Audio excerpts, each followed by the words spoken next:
by the way? Yep. Okay, and welcome everyone on the next episode of umbraCoffee, number 169. And hi, Callum. How are you? I'm good, Marcin. It's not been long since we saw each other.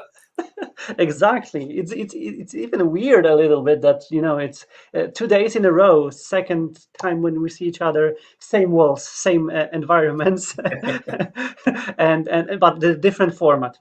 The different format, and maybe for some of you who didn't watch the yesterday's umbraCoffee Lungo episode, which we've launched for the first time, we can tell more about it because we kicked off the new series. And let me just sort some of my browser's windows to show you something of that.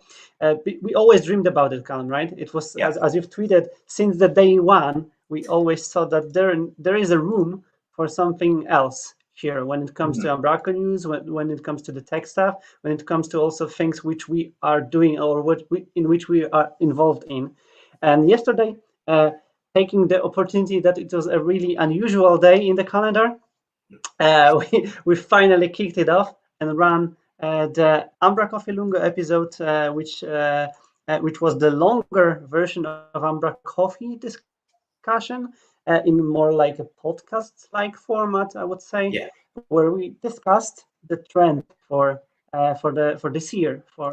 And I don't know if you've noticed, but today I saw the status of the year tweet, and we are in exactly one of the fourth of this year. 1/3. So we're 25%. 25%. Yeah, sorry. Yeah, that's crazy how fast this year's going. I say this all the time, I think, at the moment. But yeah, the episode was good fun.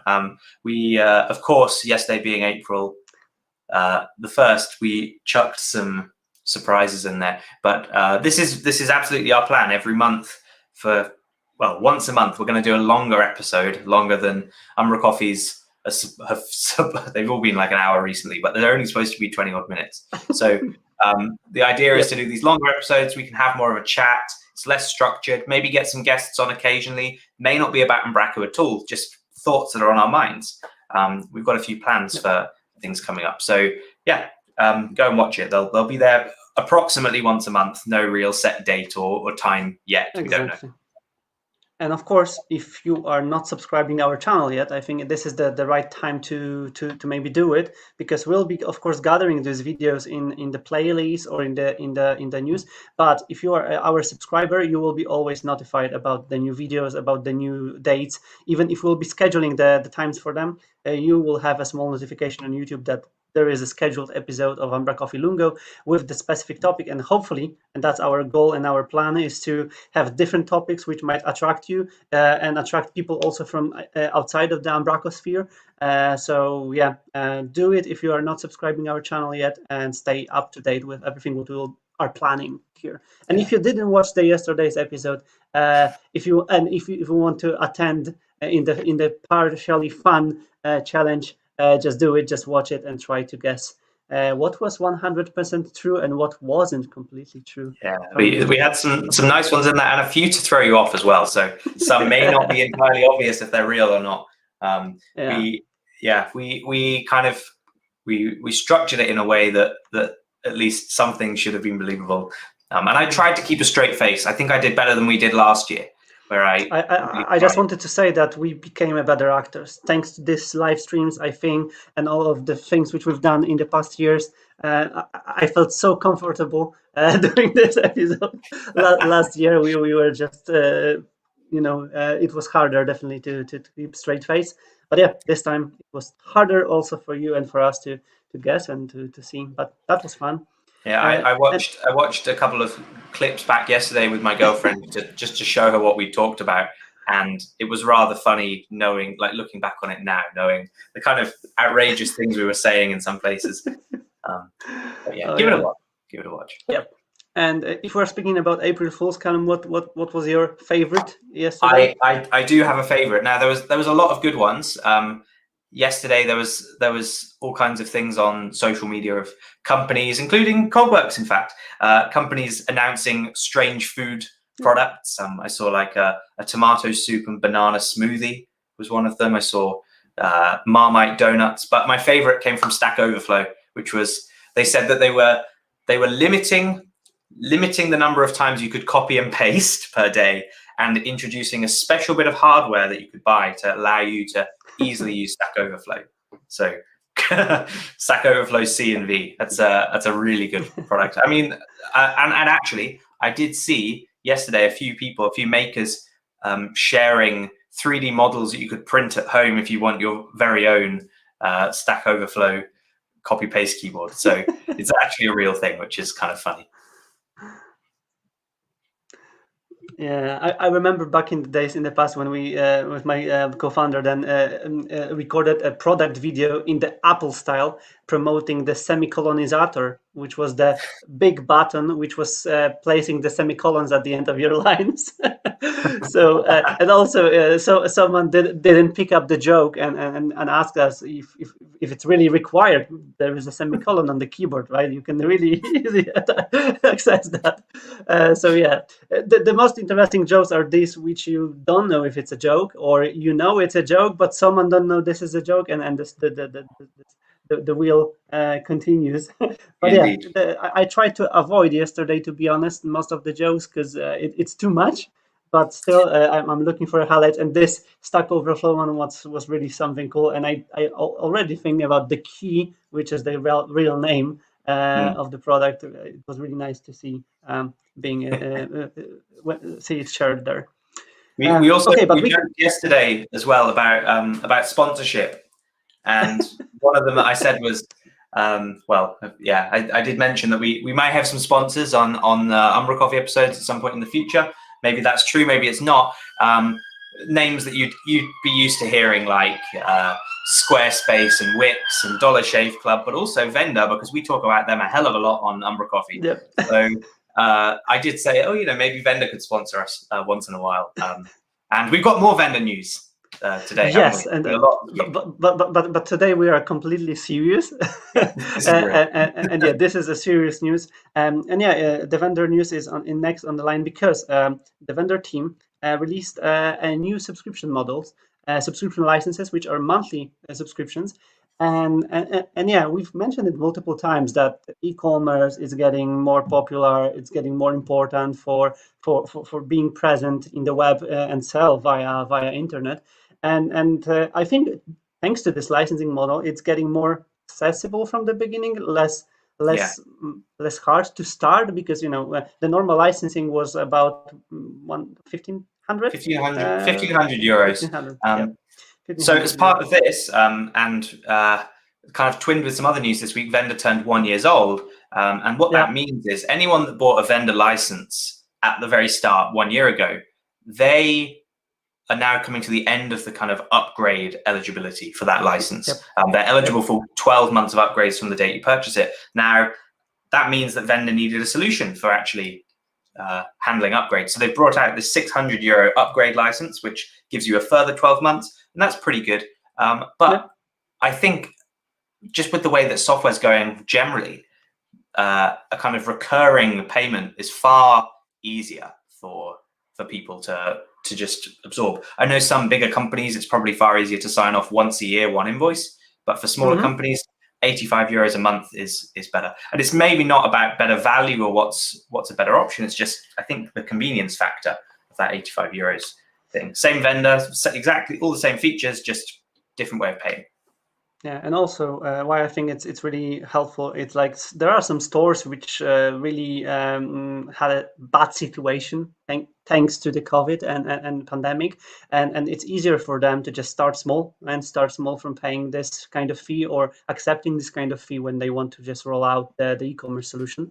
And then adapt, then maybe buy a bigger package, maybe do something more with that, but start small and just start at least fast. And that gives them, a easier decision to be made if they want to spend 89 euros or 1,500 in this case. So yeah, it's really good. I mean, I know that vendor is absolutely not trying to grab the Shopify or the WooCommerce like segment of the market. They're people that want to spin up a quick site quickly, maybe sell a few products, not too many. They're not going to pay for vendor, and that's fine. But it definitely does help more with that middle market where you've got smallish shops that maybe you just want to sell something. Maybe the site only lives as well for a couple of months, and actually paying that €85 is a far easier way of doing that. So I think it opens the door to a few different vendor opportunities as well. If you think about it, twin that €85 license with some Umbraco cloud hosting, you've got a really good customizable Umbraco store for €130 a month with all your hosting and everything combined. It's not that expensive for a business in reality. So it's a no-brainer. I think we always sell clients the license directly. They purchase it, in fact, themselves. But now it would be far easier just to say, hey, go sign up for the subscription, and it's there, and we never have to worry about it again. Yeah, exactly. And you mentioned that the vendor turned one, and we wanted to just use this opportunity again to highlight that and to wish happy birthday, because it, I didn't realize that it was already a year. But also from the other point of view, I felt like the vendor was there for a longer time than a year, just right. Indeed. So it sounds like it sounds crazy, but definitely vendors set up the standards of commercial Umbraco packaging, how it can be maintained, how it can be supported, how it can be sold without being wrong understood or received and stuff like that. So and being still very useful and solving the real problems of the users and software problems. Yeah, and I've said this a number of times on umbraCoffee before, but the amount of work that Matt and Lucy put into making that product as good as it can be, constantly pushing out new features, and the level of support that they give for that product is truly amazing. So it's my absolute go-to example of a great commercial Umbraco package, but also of a great e-commerce solution. But I think it also relates to general software. Like, we can use a vendor as an example, but you can see we are here. We are unofficial ambassadors. We are not paid ambassadors. We are just satisfied customers of the tool, which turn us into an ambassadors, because we can highly recommend the software because we are happy from using it. And this is kind of the goal of every software, because if you will be without any force, without any questions, you will be just recommending things for other developers, other people. That's definitely a success, and that's how it should be in the matter of software. Exactly. I've always said this about Umbraco as well. Like, I could decide that I want to dedicate my life to promoting and selling Umbraco and all of their different products. But in fact, the value for me is that I'm able to advocate for a product that I truly am passionate about, that I care about, and that I use. And when you've got suddenly, when money comes into play with, like, you're paying someone to talk about and promote this, objectivity slightly goes out the window. They're no longer totally unbiased in that they're being paid to talk about it. There is absolutely true power and value in someone being compelled to promote a paid product without being paid to do so, just because it's so good. And without feeling wrong about it, because the worst thing on earth can be like if you are recommending something for someone, and at the end it turns like it's not exactly what you've recommended, or it's not exactly that great as you've said, or something like that. And it's always a danger like that you will be feeling wrong, or you will receive the punches because why you've said it's awesome if it's not, maybe for someone. So that's tough. But if we are talking here about recommending, about packages, about vendor, we can definitely turn into the next topic, which is the Package Awards, something new announced also this week. So as an addition for the Umbraco Awards, I don't know, was it from the initiative of the package team? So this is a package team initiative. There's previously been at Code Garden, real in-person Code Garden, they had a package competition, didn't they, where someone would just, or beta garden, or whatever you want to call it, someone would go up, show what they've been working on. This is a far more formalized process where you can nominate yours or someone else's package. It's as simple as giving a name and the reason as to why you think it's worthy of recognition, and they'll decide on the best or some of the best packages from this year. There's some simple rules, which are it's got to have been updated in the past 12 months and work on Umbraco 8.6 or above. Commercial and open source packages are absolutely allowed. And I think that's it. You've got to submit by April 15th. Yeah, and there is a blog post, but today there are some Cloudflare outages and issues with the site here, so we cannot show it. But the link will be down below underneath the video, so you can visit it after the Easter break, and hopefully it will work then, and we'll be able to submit. I have some ideas. I have some packages which I really and truly adore. Some smaller ones, some bigger ones, and I think it's up to us right now to really submit as many submissions which we think about some top of it, and maybe we feel like a real ambassadors of.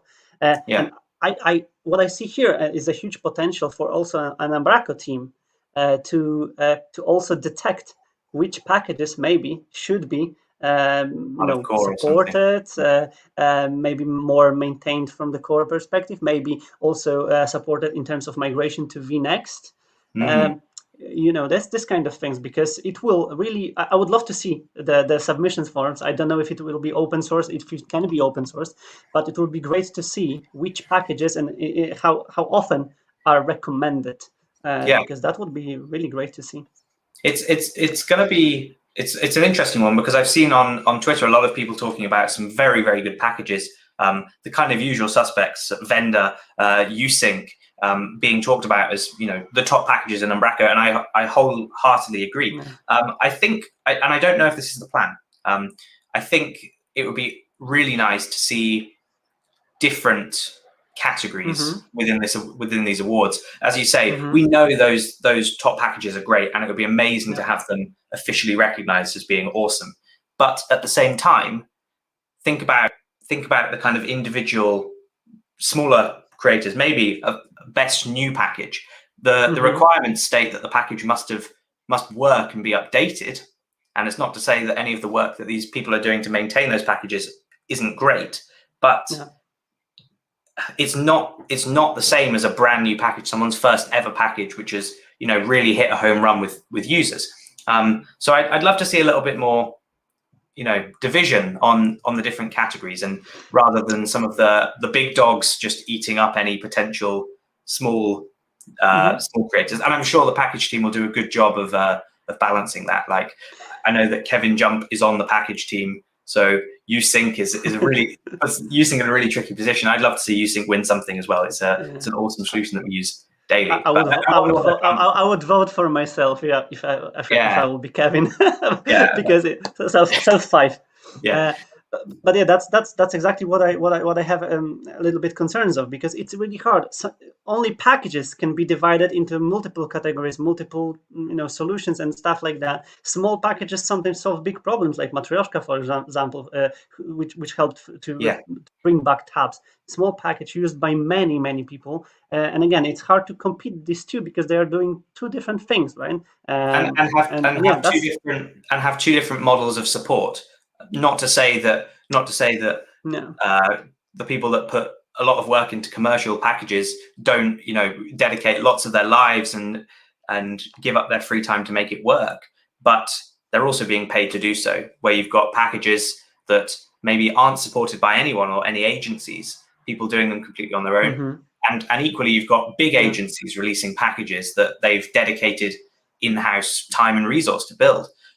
They're not all equal and comparable, and I think it will be interesting to see how they get categorized, whether they are bundled into one. I see that David's in the chat. Hey David, and he's saying they're trying, which is great to hear.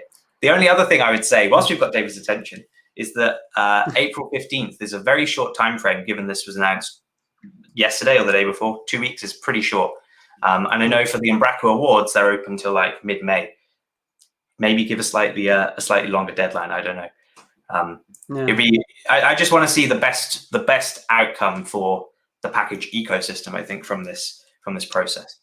Yeah, but again, small things like publishing this list of submissions will be also beneficial for even package creators. I would be happy if I would see that my package or something what we've done was recommended by let's say 50 people, right, or something like that. That would be also probably motivating for package creators that it's still there is a support behind the scenes, because the worst part of that is if you will release the package and you don't know if someone uses it, if someone benefits from that. I remember find and replace package, which we've done back in the days. It was like we did it for ourselves. We used it once or twice, and then someone said that the big site, it was probably e-commerce, used it for changing small letter U to uppercase U in their whole website and ecosystem. And so, oh, damn, that was really good information. So yeah, confirmation that someone is using it, and the confirmation that it's helpful for someone, it's probably more than enough for most of the package creators. So yeah, let's do it. Let's hope, and all of us, let's submit this nominees, as many as we can. And if we're talking about packages, maybe we can also highlight the new releases and new packages from this week.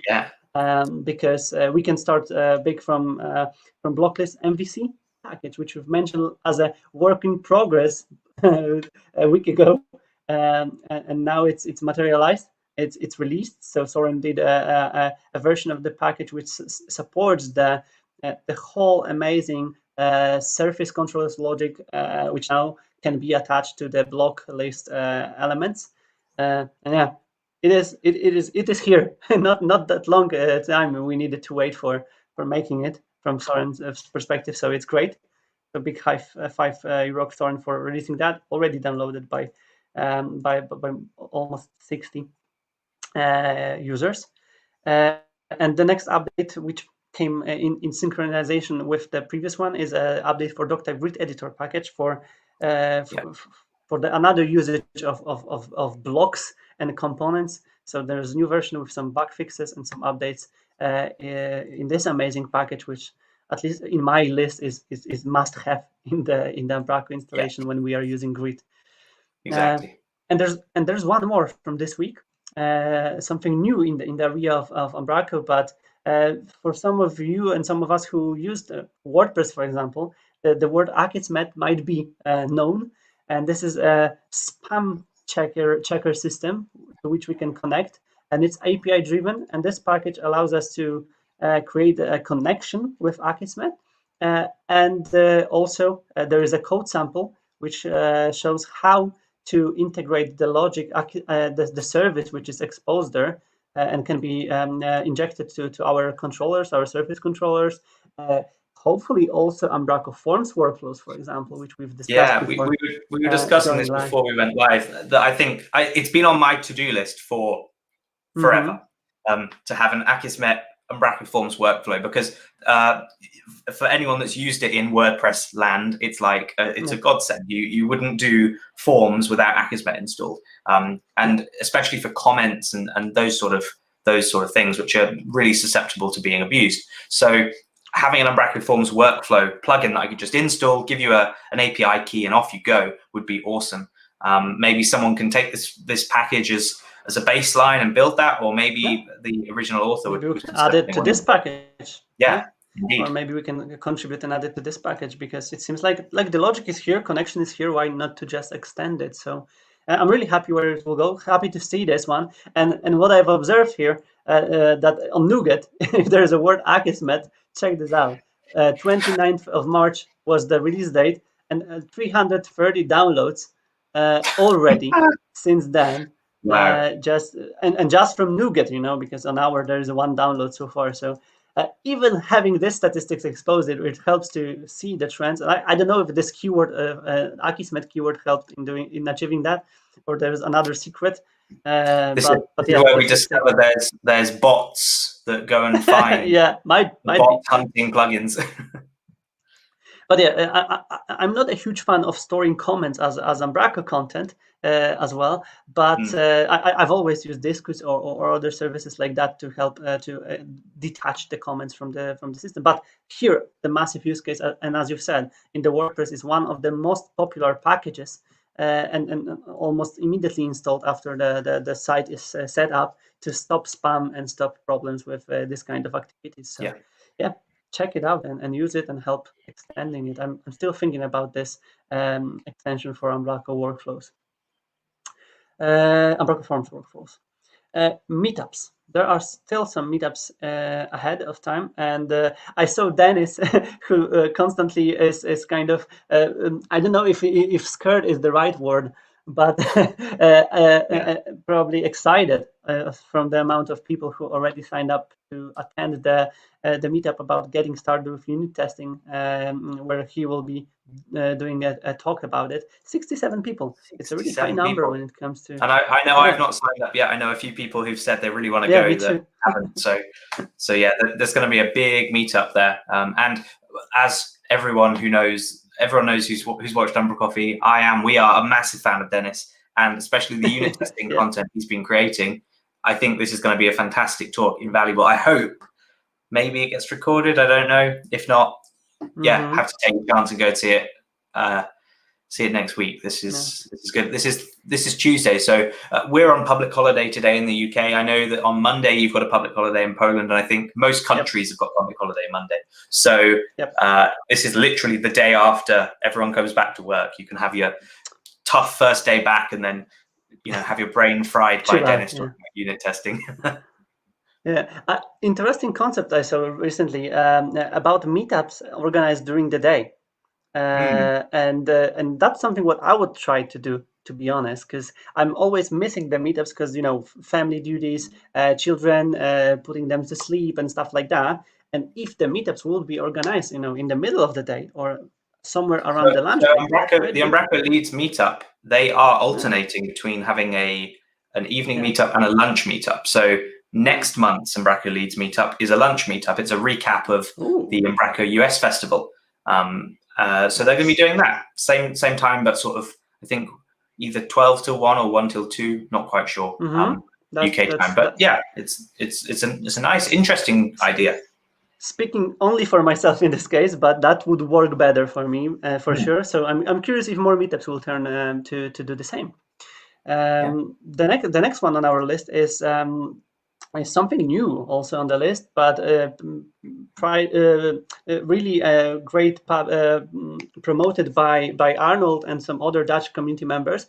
And this is called Azure Snack, Dutch Festival Azure Snack in the full name.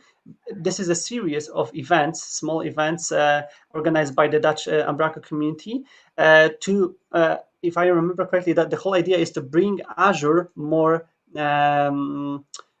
closer to Umbraco users, and not only because the snacks are about various Azure topics, starting from web apps, SQL, networking, containers, and they are organized in the various dates, online, of course. Everyone can participate. It's free to participate, and it's kicking off on April 6th. So on Tuesday, also you can watch this at I think 4 p.m. and then you can go to the Leeds meetup at 7 p.m. and then you can have a whole day of amazing Microsoft focused content, which is. And also 54 people already have signed up to this one. The series.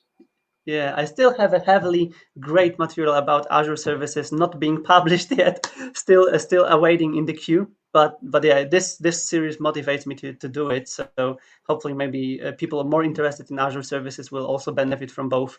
Yeah, it's still interesting topic, still a topic which is not that much explored by various Umbraco members, and not only Umbraco members. And the third meetup is London Umbraco meetup called "How to Succeed in the Internet: The Job Edition." Can you tell us more about this concept? So the idea of this meetup is to do. We've got someone that's kind of heads up recruitment at a large tech company coming to talk about what they look for in a candidate and how you can make yourself look appealing, things you should do, shouldn't put on your CV, etc., to make you land that awesome tech job. We've got a few other speakers yet to be announced too, but I think this is an interesting topic, especially for anyone that may be, with everything going on globally, maybe struggling to make themselves stand out against other candidates. I think this is a really well-timed session. So yeah, kind of come along, learn how you can be better at your job. And a few members of my team said this yesterday. Will anyone be offended if I go to this? Absolutely not. Like it's not, you're not going there with the idea of getting a new job. They're all tips that you can use to improve your value with your current employer as well. So that's on the 14th. Yeah, exactly. It's a very important topic. I remember a lot of talks with Ella, who was responsible as well for recruiting and human relationships, and that was extremely. There is a lot of things which we can do and we are not doing to, as you've said, stand out, to maybe be prepared for something, for new relations and new contacts that are always valuable. It doesn't matter if we want to change the job or we don't want to change the job. It's still something what we need to just explore. Great connection of the topics there. And not the meetup, but the online meeting, and because this is in time for the next community office hours, and the next one is exactly next week, 7th April, and this is the discussion with the Unicore team. So there is a form with the questions, and everyone can submit questions, and the team is going to reply to them and also solve some mysteries, hopefully get the doubts away and all the things like that, so we can actively contribute and help shape the agenda of this meeting as well. And as we've mentioned it multiple times, it will be also recorded. Everyone can also watch that on Umbraco community channel. So yeah, if there is anything what bothers you as an Umbraco user, as a customer, as a client, or maybe some questions from your clients related to the next version of Umbraco, let's put them out on the agenda, and hopefully the team can address all of them, and we will have less unknowns there. It's a good chance as well if you've been playing with the Unicore 4 Alpha 4.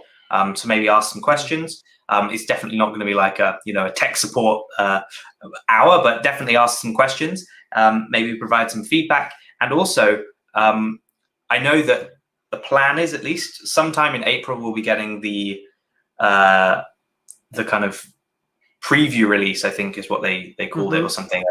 A pre beta with the idea of saying, look, this is kind of almost stable, but we're gonna iterate on it a few times. So yeah, chance to provide feedback now before that point as well. Yeah, it's very important, and we all know that in this stage of the project, it's kind of gold for creators to see this coming, and the more the merrier. And we'll be also mentioning some of the explorations about the alpha version soon. So yeah, do it. We even mentioned on our episode yesterday, Marcin, about the magic migration button, which magic migration button. Yeah. So that's maybe something you want to ask them about on the office hours next week. This idea of having a magic button that migrates you from a .NET 5, a .NET framework project over to a .NET 5 project. Yeah, exactly. I already have one question. Cool. Let's submit them.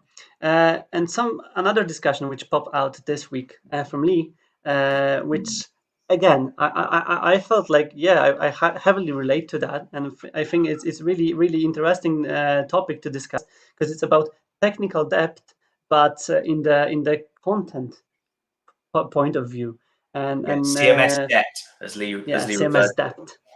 And I participated in this discussion because I think there is some room for this kind of explorations, but I didn't think if it was purely about the content or the CMS as a system, because I think if we're talking about systems, about the Umbraco, Sitecore, Sitefinity, and all the other stuff like that, they have their own technical depths which they need to solve, and that's kind of system related. But here it's more like about utilization of the system, I would say, like organization of the content or the content strategy. It's a nice buzzword.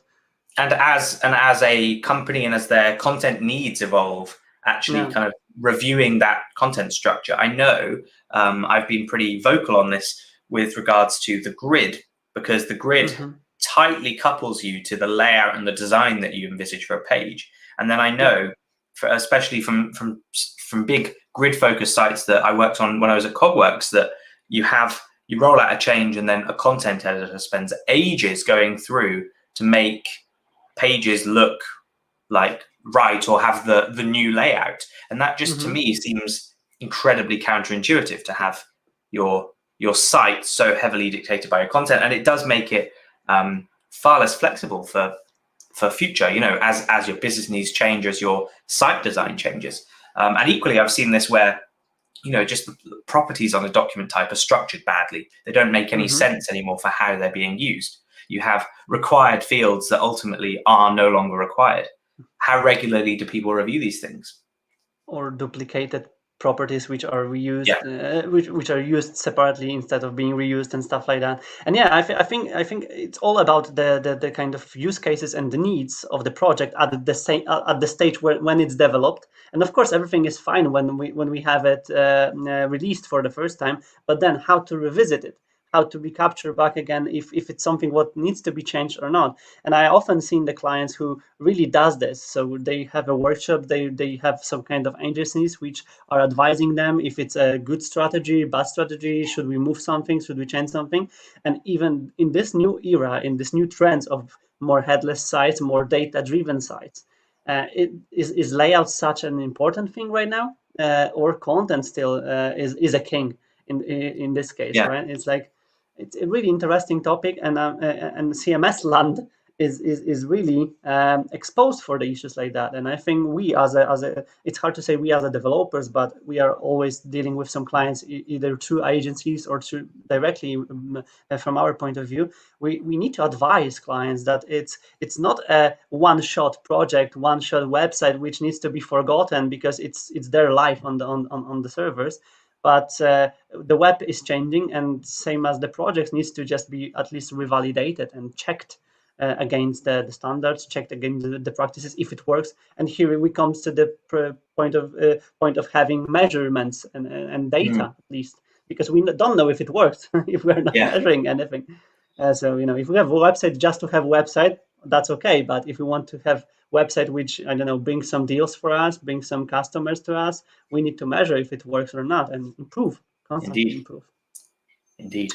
So a very, very interesting topic, and I'm happy to elaborate on that. And maybe if you are watching us right now and you have some clients or some projects where this kind of practices are on place, let us know how it's organized, how you are validating your content strategies, how your customers are doing that, because I'm really curious to understand how it can be done better. And yeah, we have some blocks to highlight as well. And Callum, you've mentioned the Unicore Alpha 4 explorations. And again, Purnima shared her stories and her observations, findings, and also achievements done with the new version of Umbraco on .NET Core.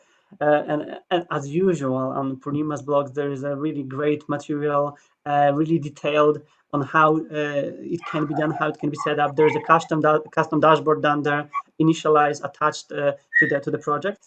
So more and more things are possible now, and more things are confirmed they are working in the new version of Umbraco. So we are, again, I will be repeating myself, but we are really getting there. We are really getting there. Yeah.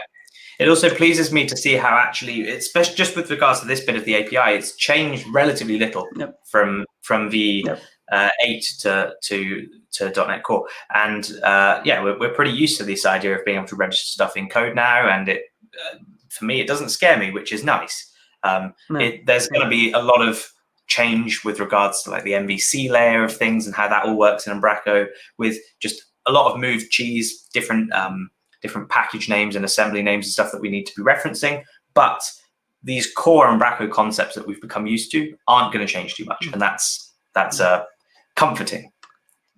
And when we are looking right now back in the days where we need to attach the XML configuration files, make sure that they are correct, and the order of them was in the it's a little bit different approach. And just implementing interface, having everything strongly typed here, attribute driven, really cool stuff, and really great to see that this is explored and this is so easy. So explore more of that, and we will hopefully be ready when it will be ready to also be used.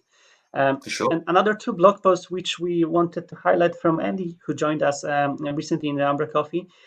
So Andy is continuing his series on package migration to .NET Core, and these 2 are about criteria providers, some summaries of writing it all up with the dependency resolvers and some of other things.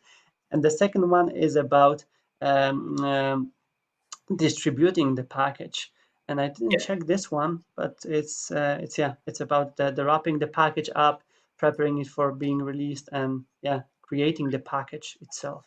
As I said last week, this is now a 10-part series. This blog post. It's going to be an absolutely invaluable resource, I think, when people start to migrate their packages over. Of course, that's Andy's responsibility now. And this is, as he said as well, this is his journey. This is maybe isn't the way to do things. It's just that his learnings over time. But it's amazing to see someone documenting so much of that whole 10 posts, and they're not just little posts, really detailed big posts. Documenting that, it's going to be really, really valuable. Yeah, and that's really cool. And Umbraco site is back, so we can share the new hire at Umbraco, and it's also about Andy. So we can explore more about Andy and how the journey looked for him when it comes to getting into the Umbraco team from the community team and from the previous relations with Umbraco. So great to see this blog post. Great to see this story, and it's officially a welcoming message for Andy, who joined the Umbraco team recently. And when we are talking about the new members of Umbraco community, we can also highlight a new member delivered by Paul Seal and his wife. I didn't know that. I didn't realize that. But Paul was 2 weeks off for the paternity leave, and have a new Umbraco community member now named Hendrix. So and welcome in the Umbraco land, and congrats Paul again for that. It's extremely good to see so many new possible future members of Umbraco community. Indeed. And finally, but not last but not least, some stars are missing. But maybe Cloudflare was having some outages or something like that. Maybe. There is a new blog post on Dennis's blog about testing unit testing regular expressions. Yeah, we love regular expressions when they work. And unit tests can definitely help to ensure they are working. And Dennis shows here how tests can be organized to test the regular expressions in terms of validating them. Pretty good and simple example. And again, great resource for everyone who wants to start. And I think here we can also relate back to this meetup. Because it shows how needed still is the knowledge from this area of unit testing or from the more .NET world, more C# world, rather than web dev Umbraco related side, because we still need to explore more about it. And I still feel like I need even to explore more about it. So it's great to see that people like Dennis, and Dennis in this case particularly, are sharing a lot of knowledge like that, from even beginning stuff to more complex things, because there's always someone one step behind, so that's great to see. He is really boiling these unit testing concepts down into nice, digestible, simple code sample you can look at and go, I can see what's going on there. Maybe you're new to this idea of unit testing, but hopefully this is really clear and easy to follow. So we love Dennis's work. So that's all from our list for today then. We can shoot out to our new supporter, Team Rakovan. This was incredible. Yesterday during our Lungo episode, Tim supported us, and he's supported as much as everyone who's previously supported in one go, which is an incredible contribution. We're incredibly grateful, Tim. So thank you so much. We don't do this. We don't do this for money or anything. This is purely for us, for our own enjoyment and for our own satisfaction. And by supporting us, you've just helped us, grow, keep going. Maybe buy some coffee or some donuts occasionally. But thank you so much, Tim. Exactly. And as usual, we highly recommend you, if you enjoyed, to like, subscribe, and share it with your colleagues, friends, anyone who might benefit from catching up on Umbraco news every week. And as usual, we will see each other next Friday. And somewhere in the road we'll also have the next Lungo episode. And if you have any idea, any topic, anything what you think we should and could explore in more depth, rather than news related, let us know in the comments down below. Have a lovely Easter break, everyone. Yeah.